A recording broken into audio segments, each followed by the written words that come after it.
আপনারা বলেন যে তাদেরকে একটু ধৈর্য ধরার জন্য এবং তারা পুলিশের কাছে রেজিস্ট্রেশন করার জন্য যারা যারা ঢাকা শহরে ব্যবসা করতে চায়, কাজে এটা একটা শৃঙ্খলা আনার জন্য আপনারা সহযোগিতা করেন।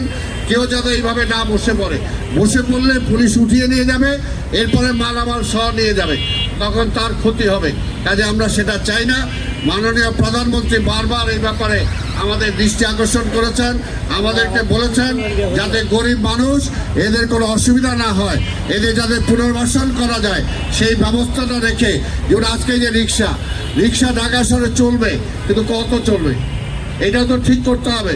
সেটার জন্য রিক্সার লাইসেন্স নতুন করে আমরা চিন্তা ভাবনা করছি, সেগুলো আমরা দেব, ক্রমান্বয়ে আমরা দেব, কিন্তু শৃঙ্খলার মধ্যে আনবো।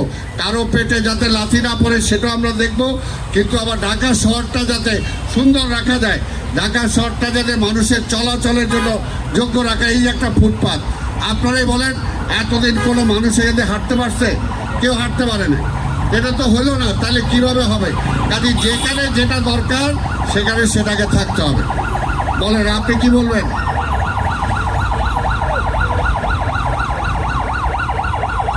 বলছি সেটা আমরা বলছি যেখানে 10 জন, এই যে যেটা মনে করেন এখানে প্রশ্বাস, আপনার সাংবাদিক ভাই বললো যে অ্যাসেনশিয়াল কিছু জিনিসপত্র আছে যেগুলো মানুষ চায়, সেগুলোর জন্য দরকার।